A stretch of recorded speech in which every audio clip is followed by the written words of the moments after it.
मेचा अर्धा महिना संपलाय. मी विचार केला, की का नाही एक रिव्ह्यू घेऊया आणि स्वतःसाठी एक बुकमार्क YouTubeवर ठेवूया. हा महिना सुरू झाला गणेश निकम आमच्या नेबरच्या 50व्या वाढदिवसापासून आणि आज आहे माझा वाढदिवस. ह्या 16 दिवसांमध्ये मी हे पाहिलं, की कंटेंट क्रिएशनचा प्रोसेस आणि पर्सनली ती जर्नी कशी असते. या आठवड्यात एका दिवशी आपण सगळे व्हिडिओ शूट केले आणि उरलेले 6 दिवस जे असायचे आठवड्याचे, तेव्हा तो व्हिडिओज एडिट करून अपलोड करत होतो. ऑर्गॅनिकली काय रीच येते, कशी येत होती, ती बघितली आणि अजूनही बघतोय. या व्यतिरिक्त सोसायटीमध्ये ॲड टाकलेली मी माझ्या सोसायटीच्या WhatsApp ग्रुप्समध्ये. एक फ्लायर टाकून ठेवलेलं, की कंटेंट क्रिएशन वर्कशॉप. एक्स्पेक्टेशन होतं, की मुलं जास्त येईल कारण समर ब्रेक आहे. पण मला 15 वर्षापासून 75 वर्षांच्या मामांपर्यंत कॉल आले आणि ह्यामध्ये ज्यांचे बिझनेसेस आहे आणि त्यांना डिजिटल इनोव्हेशन हवं आहे, त्यांचेही काही कॉल आले. या पूर्ण जर्नीतून मी काय पाहिलं, लोकांना इनोव्हेट करायचंय, त्यांचा बिझनेस किंवा त्यांची स्टोरी सोशल मीडिया पुढे आणायची आणि लोकांसमोर मांडायची आहे. पण कशी मांडता ती जास्त करून माहीत नाही. तर ह्या चॅनलवर आपण बोलतो एका इकोसिस्टमबद्दल, जी ऑथेंटिक, कॉन्शियस कंटेंट क्रिएशन जर्नीला मदत करते. याचा अर्थ तरी काय पाहूया. कंटेंट क्रिएशन म्हणजे असं पाहिलं गेलं तर कॅमेरा उचलणं आणि बोलणं आणि ते अपलोड करणं. थिअरी किंवा टेक्निकल पार्ट पाहायला गेला ह्यामध्ये, तर ह्यामध्ये तुम्ही तो व्हिडिओ कोणत्या प्लॅटफॉर्मवर टाकता. त्या प्लॅटफॉर्मवरून तुम्ही ते कंटेंट रिपर्पज कसं करता. फॉर एक्झाम्पल YouTubeवर मी टाकतोय एका 10 मिनिटाचा व्हिडिओ. त्या 10 मिनिटाच्या व्हिडिओमधून मला 2 किंवा 4 व्हायरल शॉर्ट्स भेटतायत 30 किंवा 40 सेकंदाचे. त्यांना मी Instagram, Facebook, LinkedIn, TikTok या सगळ्या चॅनल्सवर डिस्ट्रिब्यूट करतोय. ह्या डिस्ट्रिब्युशनमध्ये पहिल्यांदी काय टाकतोय, नंतर कसं-कसं आपण डिस्ट्रिब्युशन चेन मांडतोय, सो दॅट तो जो वर्कफ्लो आहे, तो ऑटोमेट कसा होणार. प्रेफरेबली आपला अटेम्प्ट असतो. कारण जेवढं मॅन्युअल वर्क कमी, तेवढं कंटेंट क्रिएशन स्पीड वाढणार. पण हा तर झाला टेक्निकल पार्ट. जसं आपल्या किचनमध्ये कटलरीज असती, प्लेट असती, कटिंग ट्रे असतो. हे सगळे त्या प्रकारचेच टूल्स आहे. पण एक शेफ लागतो जो म्हणणार, "आज आपण ही भाजी बनवूया." ही तिखट बनवायची का माईल्ड बनवायची? काय पर्सनॅलिटी ॲड करायची आहे त्या भाजीमध्ये?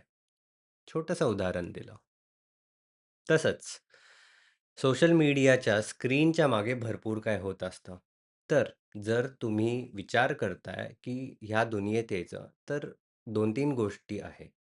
पहिलं, तुम्हाला कसली एक्सपर्टीज आहे आणि दुसरी गोष्ट, जर एक्सपर्टीज नाही, तर तुम्ही विलिंग आहात का, की नवीन काय स्किल अपग्रेड करण्यासाठी? प्रत्येक व्यक्ती वेगळा, तसंच त्यांची डिजिटल फूटप्रिंट किंवा त्यांचं डिजिटल जर्नी वेगळी. एका फिंगरप्रिंटसारखं आहे खरं सांगू तर. फॉर एक्झाम्पल मी माझ्याबद्दल सांगू शकतो. माझ्या जर्नीमध्ये मी 30 वर्ष टाकले वेगळे-वेगळे गोष्टी शिकण्यामध्ये. जेव्हा मी इंजिनिअरिंगला होतो, तेव्हा मी म्युझिक क्लासेस घ्यायचो. म्युझिक क्लासेसमध्ये गिटार शिकून पॉकेट मनी यायची. त्याच्यातून एक ई-लर्निंग कोचिंग प्लॅटफॉर्म काढलेला. आणि हे मी 10 वर्षांपेक्षा अगोदरची गोष्ट करतोय, जेव्हा कोचिंग इंडस्ट्री फ्लॅट होती. आज आपण बघतोय तर 18, 19, 20, 21 वर्षाचा मुलगा किंवा मुलगी येत आहे आणि काही ना काही प्रकारची कोचिंग देऊन जात आहे. अरे 10 वर्ष तर आपल्याला लागले ते सगळे स्किल्स डेव्हलप करायला.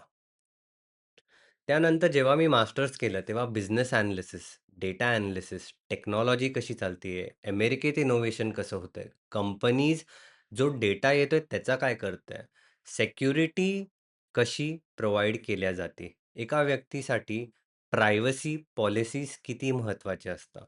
एक ई-कॉमर्स कंपनी आहे, तर त्यामध्ये काय-काय rules, norms, regulations, photography, videography, content generation आणि कस्टमर सायकॉलॉजी सेल्सपर्यंत कशी ड्राईव्ह करायची, हे सगळं पाहून झालं. हे सगळं पाहण्यात एवढा व्यस्त होतो मी, की मी कधी काही कंटेंट क्रिएट केलंच नाही. न्यूयॉर्कच्या स्ट्रीट्सपासून जिथे एका बाजूला विकल्या जातीये एक महागडी गाडी, तर दुसऱ्या बाजूला एक कवी बसलाय एक टाइपरायटर घेऊन.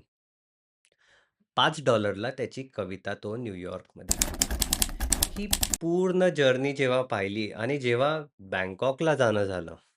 बँकॉकमध्ये लक्झरी कशी चालतीये ते पाहणं झालं.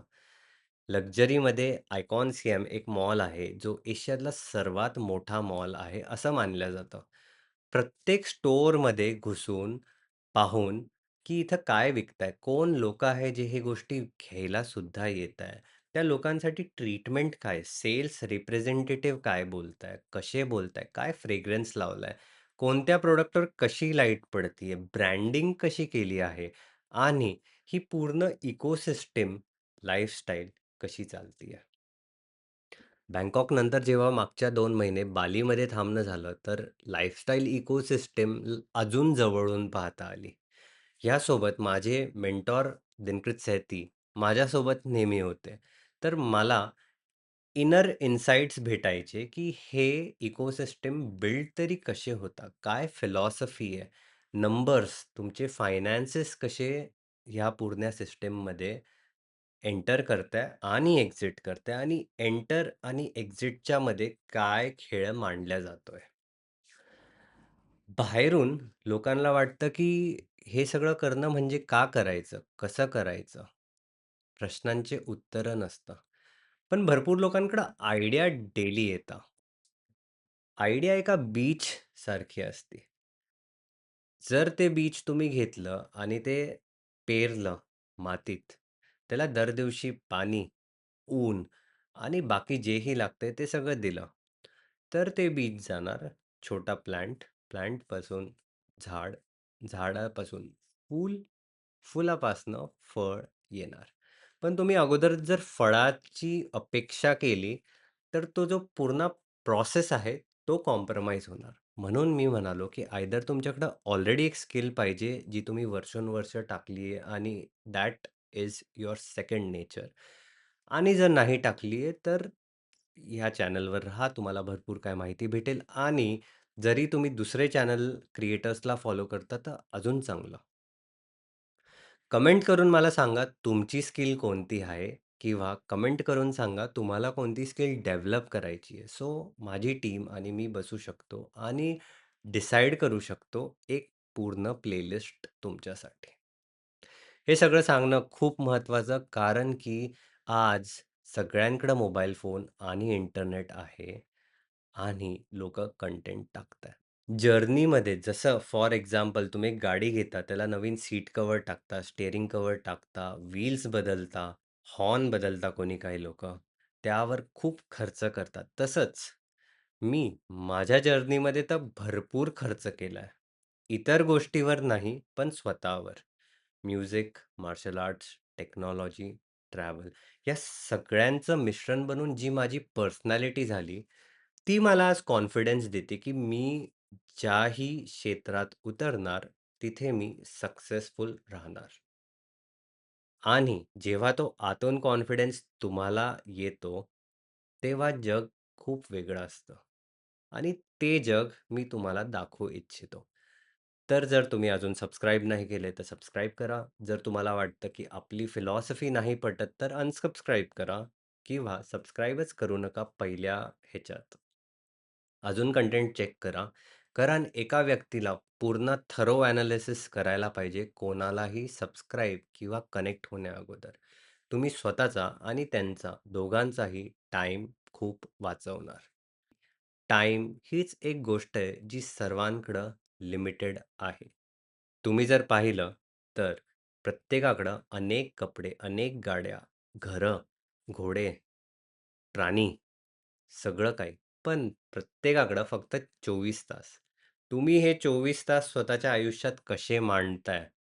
आणि त्याला किती ऑप्टिमाइज करून ठेवताय, त्यावर कशी लाईफस्टाईल बिल्ड करताय, त्या मेकॅनिक्सवर तुम्ही जेव्हा तुमचं पर्पज अप्लाय करता, तेव्हा तुम्ही खरी जादू, तुमचं खरं पोटेन्शियल बाहेर काढणार. मी मागच्या भरपूर वर्ष हेच करत होतो आणि म्हणून आज मी हे बोलू शकतो.